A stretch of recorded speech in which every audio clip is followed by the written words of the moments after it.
Trump's iconic dance moves are sweeping the internet and winning him a lot of fans across the globe. Trump's dance moves were on show throughout and even after his election campaign. And it seems like everyone wants to hop on the bandwagon. Young man, there's no need to feel down. I said, young man, pick yourself off the ground. I said, young man. When you displace a people, when you try to assimilate them, and you systematically genocide them, that's a Holocaust. There was a Holocaust in America, and it's still happening today. Why so upset, buddy? Especially around Thanksgiving. I have a suggestion for you. Rather than to go around pointing your finger at a group of people who never did anything and crying about an injustice that you never experienced, maybe you should quit cosplaying the revolution and start thanking God for the country that has spread prosperity and freedom and the gospel message of Jesus Christ farther and wider than any other nation in human history. Especially at Thanksgiving, I should think you should take some time to say a little bit of thanks for that. And if you're down with that, then you need to join me today on Indie Thinker.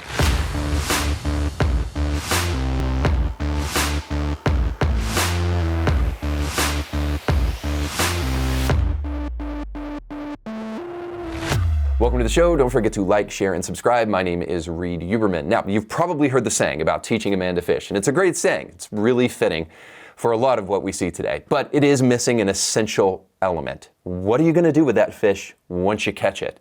I mean, you're going to bite into that thing raw like Gollum? Probably not. You're eventually going to have to cook that fish. And if you aren't a great cook, well, today's sponsor can help you with that. If you're looking for a great way to surprise your spouse with an exciting date night, or you just want to brush up on your cooking skills for the holidays so that you can come out swinging like the star that you really are. Maybe you need to impress the mother-in-law because she's coming over. Well, you need a date night at the Sweet and Savory Classroom. Chef Jeff and the crew over there will help you not only have an amazing night of fun, but they will also teach you how to cook some of the best 5-star meals you have ever had.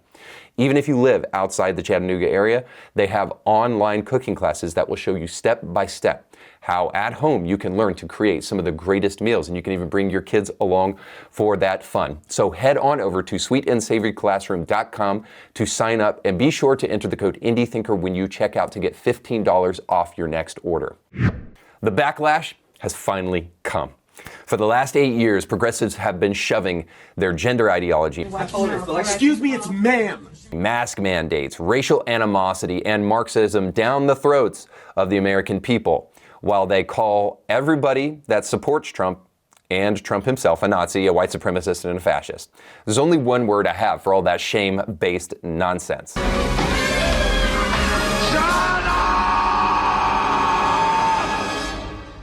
Even people who are in high-profile positions aren't worried about their street cred anymore and what the mainstream media has to say about them, and they are celebrating Trump's win. And this signals a shift in American culture that I think is very positive. From the greatest wrestler, the guy that told you to eat your vitamins and to drink your milk and to stay in school, to the greatest fighter that has likely ever fought before in the history of the world, to NFL players, and to Rocky himself. Donald Trump!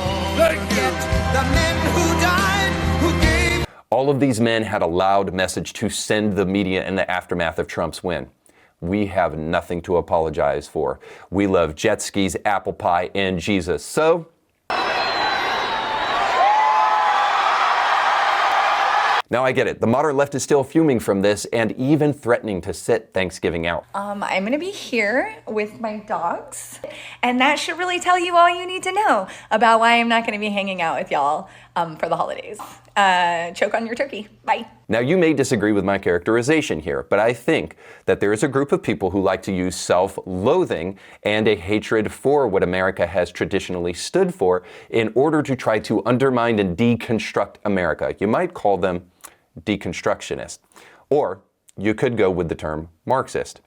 And if you are serious about looking into this issue, you may ask yourself, where does all of this ideology come from? Said here, right now. No, there is no last thing right now. We're going to go to break. Of course I kid. The women at The View couldn't start the wave if they were in an ocean. So no, it doesn't come from them.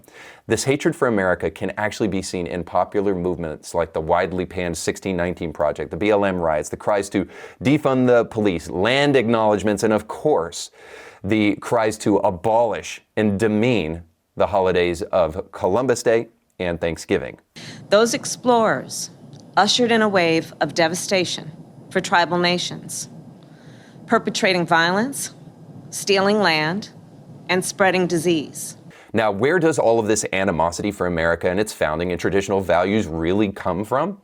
Well, it comes from, more generally, Karl Marx, but more specifically and recently a guy named Howard Zinn. And he picked up on the communist legacy of Marx and wrote a book called A People's History of the United States. Now, this is a bottom-up version of reality that shames white, male, American Christian men as essentially the modern bourgeoisie class. And it comes with pretenses like this quote. What struck me as I began to study history was how nationalist fervor, inculcated from childhood on by pledges of allegiance, national anthems, flag waving, and rhetoric blowing, permeated the educational system of all countries, including our own. I wonder now how the foreign policies of the United States would look if we wiped out the national boundaries of the world. The left's trying to do that, at least in our minds, and thought of all children everywhere as our own. Then we could never drop an atomic bomb on Hiroshima or napalm on Vietnam or wage war anywhere, because wars, especially in our time, are always wars against children, indeed our children. Now, you'll have to forgive Zinn. He never could have prophesied the existence of the real war on children in the womb and the war on children in gender clinics in America, but he thinks that national heritage and celebrating that is actually a war on children. So allow me to paraphrase what you just heard.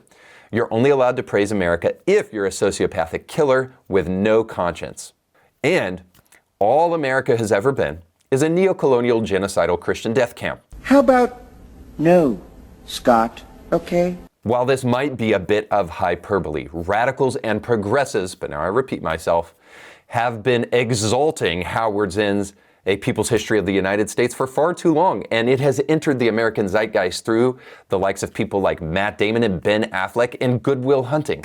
You want to read a real history book, read Howard Zinn's People's History of the United States. The book has been featured on The Daily Show, The Simpsons, The Sopranos, and of course, to round out the cultural indoctrination of kids, in kids' books.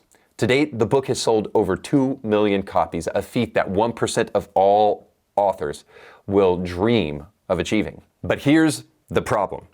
Zinn's version of American history isn't true. The bottom-up approach to history that ensures we look through the eyes of the supposedly marginalized, according to numerous scholars and historians, is either fully misguided or totally based upon lies. The following that I'm about to read to you can be found in Mary Gerber's Debunking Howard Zinn. So, quote, devout Marxist professor Eugene Genovese said that the book was so bad that he refused to review it. Years later, he told me it was nothing more than incoherent left-wing sloganizing. Then, quote, liberal historian Arthur Schlesinger called Zinn a polemicist, not a historian. Cornell history professor Michael Kamen began his review of Zinn's history in the Washington Post by lauding Zinn as a radical academic and social activist. We deserve a people's history, but not single-minded, simple-minded history, too often of fools, knaves, and Robin Hoods. And then Michael Kazin, a history professor at Georgetown University, charged that Zinn's conception of American elites, such as Washington, Jefferson, Madison, Hamilton, is, quote, akin to the medieval church's image of the devil. Zinn's failure, he said, was grounded in a premise better suited to a conspiracy monger's website than a work of scholarship. Now, I could go on and on to show you more people who panned Zinn's book as nothing more than rubbish, but hopefully one final argument will solidify why the God-hating and American-hating leftists in America today have no ground to stand on, and it's this: the idea of the noble savage found in Zinn's book.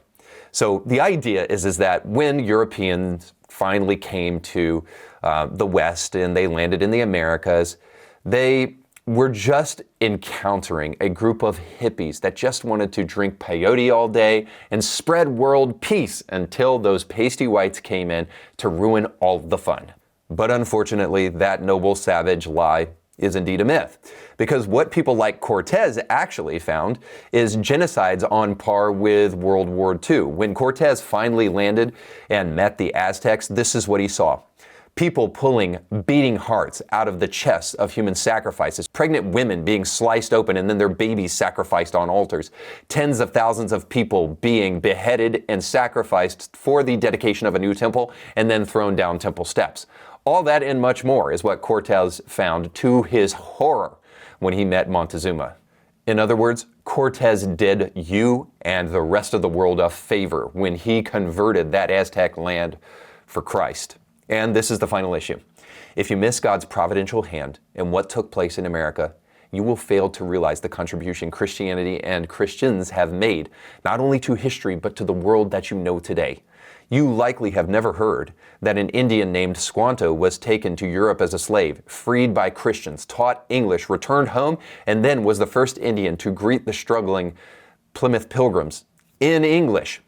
By being in Europe, he was able to avoid a massive plague that killed every one of his own people and then come back to America to help the American colonies get started. If it weren't for him, America wouldn't exist, and the iPhone in your hand wouldn't exist, and likely you wouldn't exist. Even Squanto was wise enough on his deathbed to look to his new Christian family and to tell them, please pray for me so that the Jesus you worship can be the one that I see when I die. See, these stories are beautiful and praiseworthy, and that's why the Marxist doesn't want you to know them, because it might actually lead you to praising the God that they hate the most. Remember, Marx is the guy that said we must destroy the British Empire so that we can get rid of Christianity.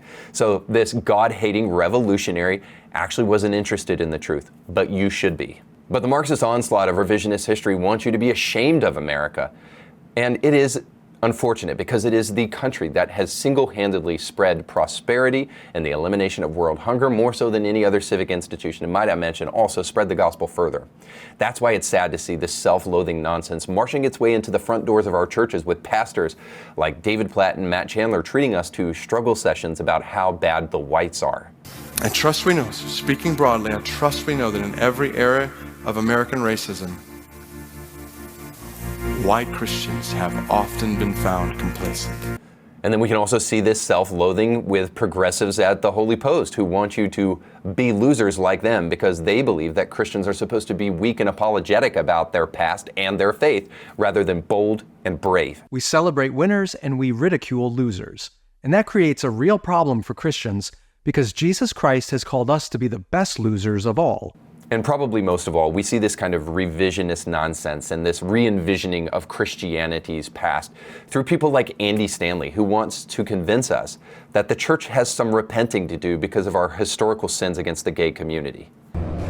A gay person who still wants to attend church after the way the church has treated the gay community, I'm telling you, they have more faith than I do. Now, first off, if you have a pastor who has less faith than someone who is in active rebellion to God's word, you need a new pastor. Second, what has the church done to the LGBTQ community exactly? We haven't physically harmed them or told them to get out of our church until you can stop wearing your booty shorts and midriff shirts.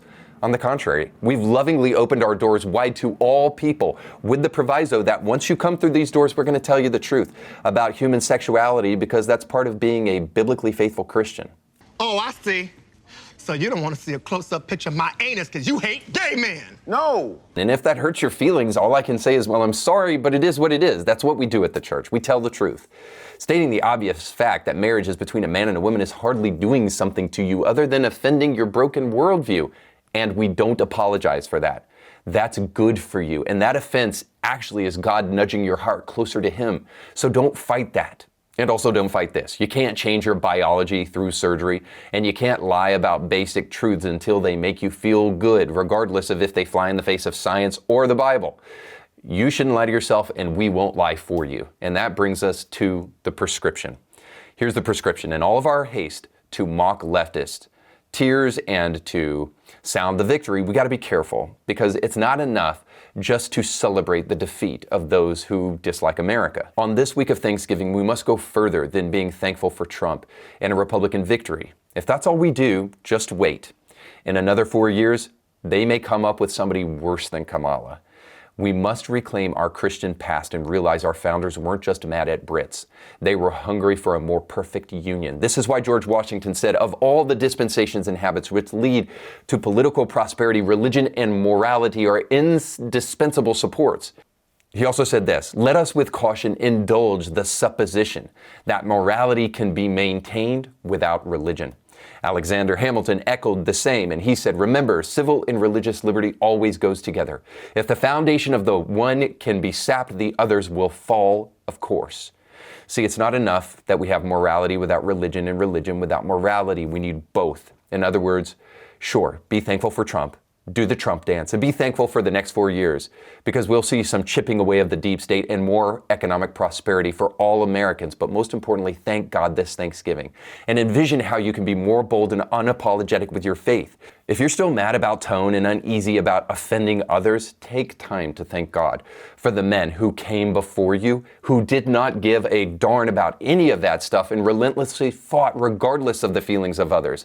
And then join me on the right side of history, where God is given glory and thanks for this nation and everything he wants to do with it in the future. Now, God bless you, your family, and God bless America. Happy Thanksgiving. If this show was meaningful to you, don't forget to go to indiethinker.org/support, where you can become a member of Indie Thinker and gain all sorts of Indie Thinker extras and exclusive, like book reviews, audiobooks, movies, and so much more. And then also don't forget to check the sponsors of the show down below in the description of this podcast. That's a great way to put your money where your mouth is. But you can also like, share, and subscribe, but most importantly, go with God.